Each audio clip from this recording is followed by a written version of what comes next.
The city of Las Vegas, and we are live on our show, Digital Wheel TV, on Las Vegas Digital Lifestyle.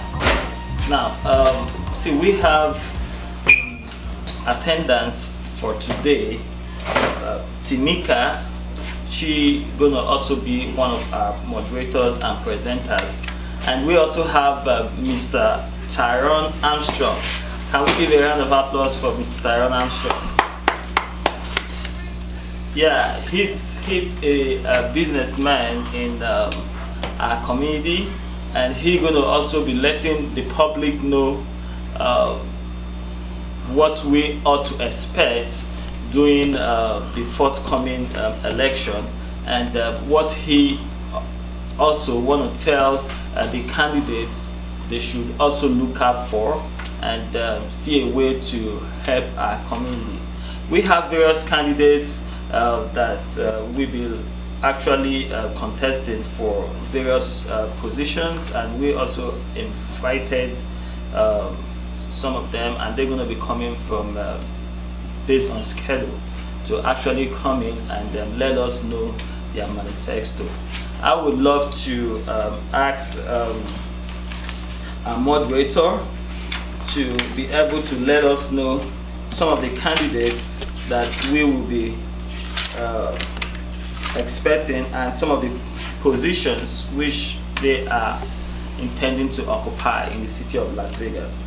And actually we need to have an interactive section, and also let them know the difficulties in the city of Las Vegas and how they can also help our community. I will be handing this brochure over to Timika. She's gonna be the one letting the public know some of the candidates we should be looking out for, and some of the positions which they're gonna be vying for. So MANDY MCKELLAR is she is vying for family court judge on Department M, and you can reach her at mellymckellarjudge.com. We also have Adrena Rickon White and for family court judge as well on Department W. And we have elect former judge Heidi Amaze for family court Department X. We have elect D Butler, family court Department J. And we also have Adam Gans for district court judge Department 3. In addition to that, we have Monica Trillo from District Court Judge Department 3, Fakisha Miller, which is the District Court from Department 19, elect Carly Kennery for District Court from Department 2, Rita Yeager from District Court Department 1, and we also have Ozzie Fumo from the Nevada Supreme Court. And Dan Gilliam, District Court Judge Department 24, you could be expecting to hear from those candidates.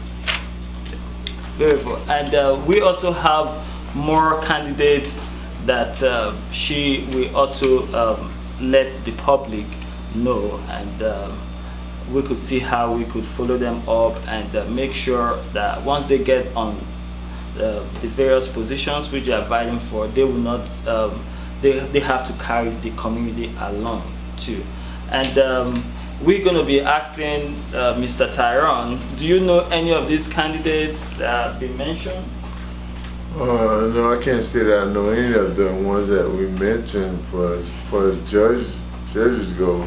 But we worked with a couple candidates about a month ago, and they seemed to be pretty good.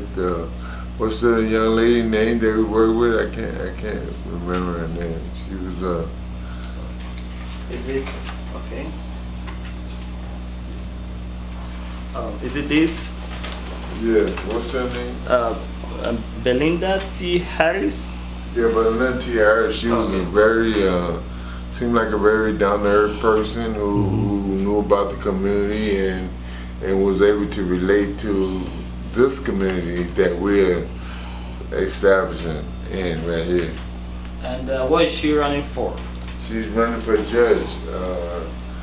I don't know exactly what seat was it. North Las Vegas Justice Court Department 3, right? Yeah, yes, North Las Vegas Justice Court Department 3. She seems like a hands-on person, you know. I think she's a good candidate.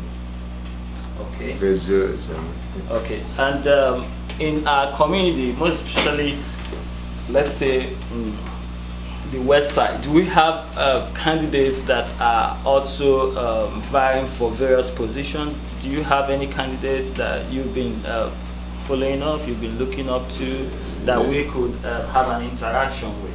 Yes, first, only one I really know right now is Catherine Duncan. She was running for Assembly, I think it was. She seemed to be one of the people who's active in the community, who's trying to help the community. That's what we're looking for. We look for people who's really involved in the people's lives who live here, and I think she'll be a good person to have elected in that position. Okay, that's good. And actually, we had a program, Computer for Every Home, and it's likely that Computer for Every Home actually gave birth to other certain programs that are enhancing the welfare of the community. And one of those programs is Soul City Wi-Fi. That I've been hearing about Soul City Wi-Fi, and you could also let the public know about Soul City Wi-Fi, because I think it's a free Wi-Fi service that is being also supported by Anthem, right, to enable the community of the West Side and community beyond to be able to get through Wi-Fi internet access. Most especially this period we are having, like some of these pandemic that people have to study online, work online. So can you a little bit throw more light on Soul City Wi-Fi? Yes, Soul City Wi-Fi is an excellent program.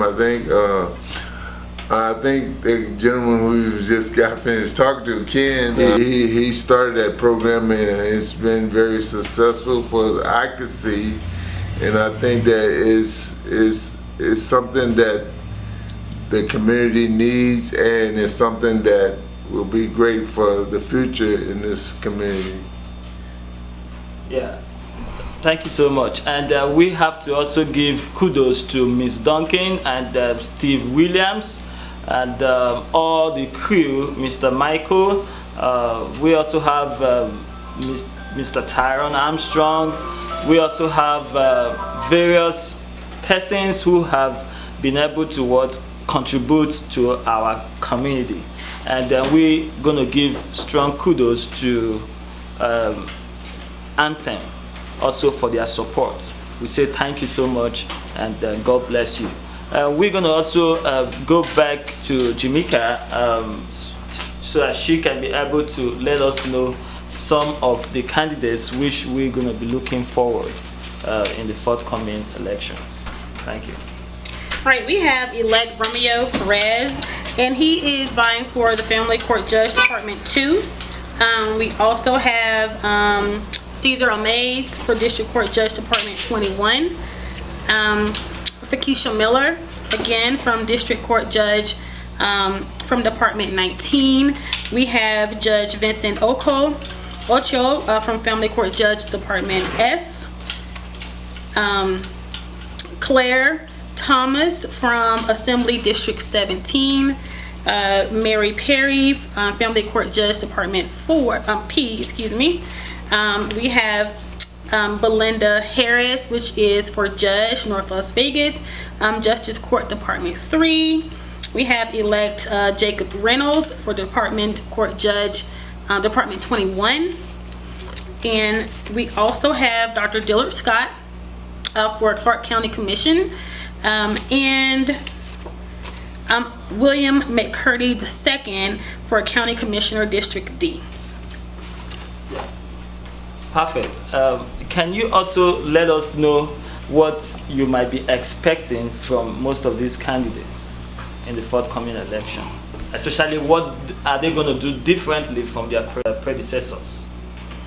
Yes, I would be expecting them to express to the community what they are going to be contributing to the community, is especially since we have been affected by this coronavirus and COVID-19, and since Las Vegas is a destination for our country to come to, I want to ask them more about the economic status of what they are willing to do to get Las Vegas back on track as far as our economy is concerned, and also to bring more resources into the neighborhoods, like the West Side, perhaps, that need more accommodations as far as educational services and things of that nature. And I would also like to see what the overall thoughts are as far as joining the communities together, and what they plan on doing as far as topics such as education, family reform,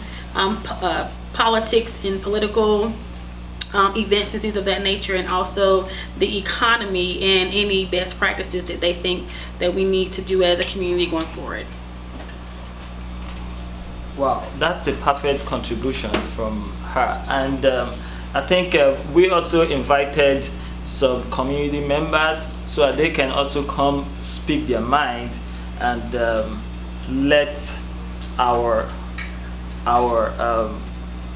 the public, our viewers, also have a sense of belonging to actually know that Las Vegas, we are actually in election season, and we definitely have to look up to our leaders and see a way whereby they could help the society.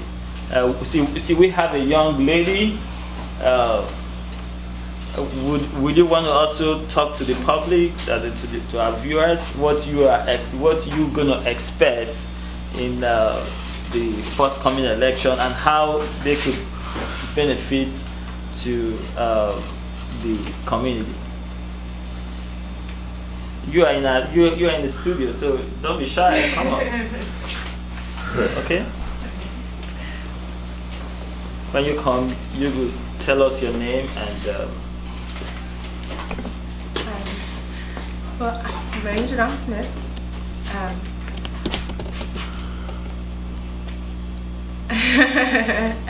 The upcoming election, well, I think that we need someone that will actually take care of our country, and that will see the best in our country. And lately, and I can just make America great again. Really. Yeah, basically we are actually focusing on the city of Las Vegas. That's our home, and once our home is well taken care of, then we should be looking at the national and worldwide. But presently we have not approached to the presidential elections, but we are having a countdown on Las Vegas election. So we're going to be saying more of most of our candidates that we are looking forward in these forthcoming elections. And what do you think most of these candidates can look into the community? What are the things that you think are not going right, that once they come on board, they can also assist you and assist us? As she said, education, always. More resources within the homeless community, and as well as like low income.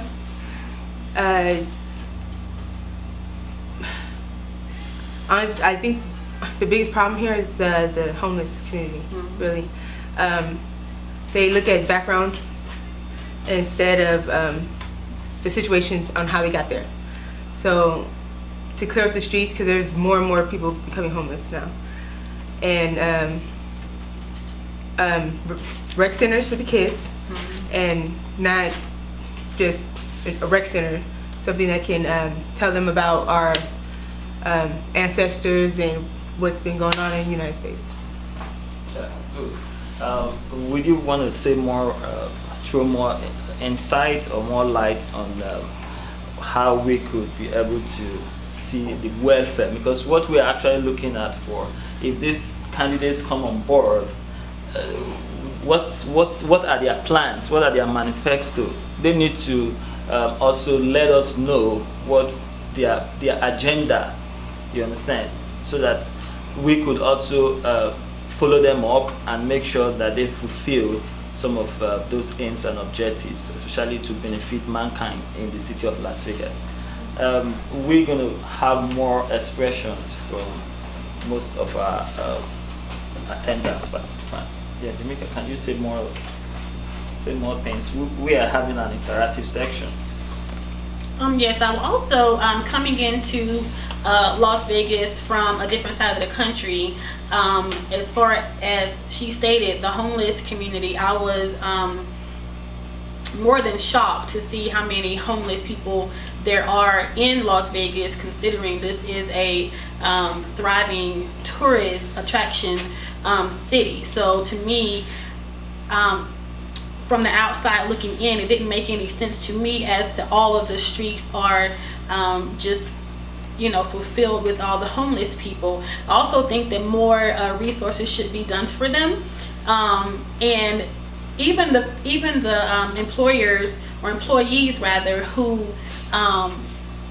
work even on downtown on the strip and who right now are out of jobs, and now because of unemployment they're making more money now than they were making on their job. So that is actually an issue that kind of needs to be addressed as well. Also, I noticed, like I said, coming here, that the city in general, certain areas are nice and clean. The roads are clean, but on certain some sides, like the east side, where I happen to live, and the west side where I happen to teach, just right up the street, the roads and things of that nature are not kept in a way the city like Las Vegas should be kept. When we're riding and our tourists are riding around our city, we shouldn't see trash over on the streets. We shouldn't see people laying everywhere. I think that's a bad look for our community as well. Also, coming from a charter school perspective, in comparison to a public school perspective, I think that CCSD needs to focus a little bit more on the overall education of their scholars and provide more instruction and more teacher professional development as far as that area, and also maybe go in and revamp some of the curriculum that they have in certain schools. It's not fair to the scholars who live in a certain area to get an education that is not what they should get as far as continuing their life. That's not fair to them. So that is one thing that I personally am passionate about, because I am an educator in this West Side community, and I want to make sure that our scholars, like you said, know our history, know that they can make it, and just because of their circumstances, they are not hindered. So I would like to know what these candidates' stand is on education for sure, and for the beautification of our city going forward. Okay, that's a nice contribution.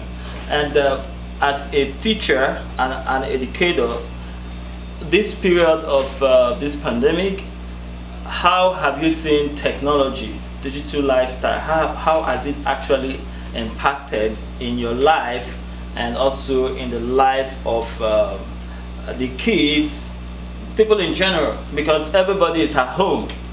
So what are you going to tell people about digital lifestyle? Well, I think for us, digital technology, these kids and this generation, they're very up to par on everything when it comes to technology. That's not anything new to them. But is new, I think, is the implementation of the programs that we have.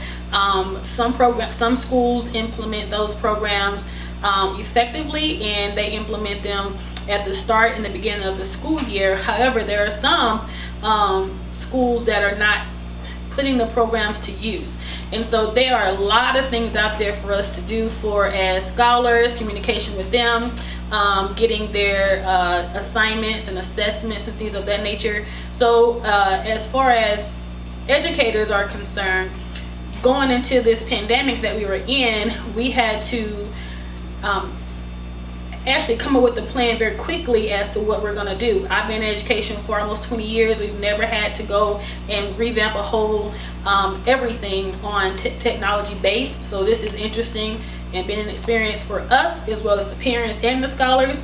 But I do feel like maybe if higher up for the lectors, that maybe, you know, we always should look for the future and see what we can do. Maybe getting, for instance, getting the Chromebooks out to the scholars to make sure that everybody had one. Making sure that, you know, everyone's internet is provided, because I know personally some scholars who do not have internet in their homes, and some schools provided that for the scholars, but everybody did not. So that should have been a universal thing, that all schools were providing technology so that the scholars can be successful, because you can't have online school and virtual learning if you're not able to get a computer. If you have 3 kids in the home, each child needs their individual form of technology so that they can go in and do what they need to do as far as that. And even the scholars, they have informed me of some technical apps and formats or whatever that we can be using in our educational setting for virtual learning. So I feel like this is awesome. You know, I actually have on my phone, I can keep up with everybody, what they are doing. I downloaded all the apps on my phone. Even though I'm not in front of the computer, I can look and see what all the scholars are doing. We even have a program that allows us to see what the scholars are doing directly in real time while they are on their computer. So I can close out apps if they're in something inappropriate or whatever. It's a pretty cool thing that we get to monitor them and still be interactive in their life. We do Zoom meetings every day, and that provides the scholars with to answer questions, for me to go in depth as far as what needs to be considered. But they need to know that going forward, technology needs to be implemented from the beginning into our classrooms, and then maybe if anything, God forbid, happens like this again, we'll be more prepared. Yeah, you could see, viewers, what actually we have been preaching, we have been showcasing, and also trying to improve our community. We've been talking about digital lifestyle. Okay, you could see, since this pandemic came on board, it's also an avenue for you to be able to understand our language, that everyone needs to be technologically inclined. That's why we are having various programs for you to also come take part. Now with this pandemic, you see that the use of computer, the use of the internet, it cannot be overemphasized.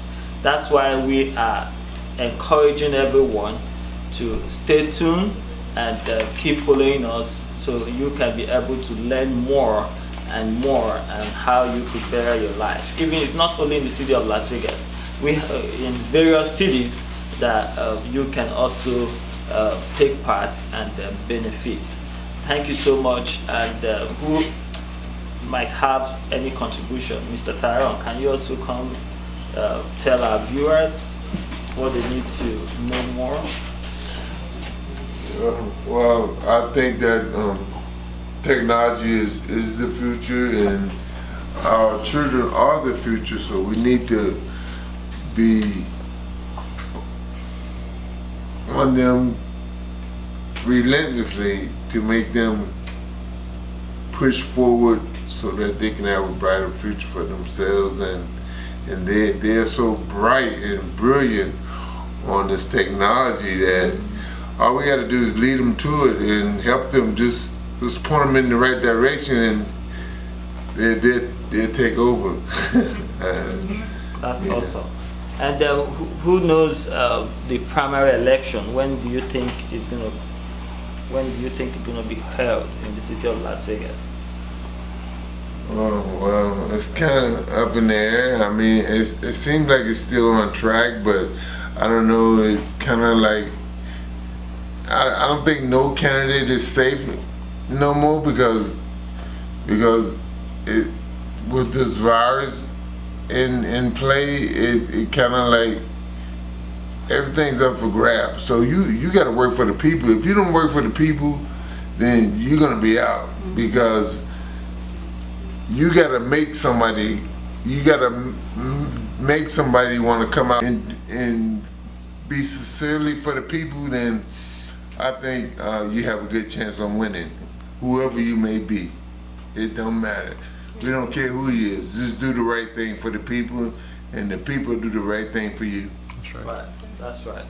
That's a good contribution. So our candidates, wherever you are, and our viewers worldwide, even in the city of Las Vegas, I think the forthcoming election for the primaries is on the 9th of June.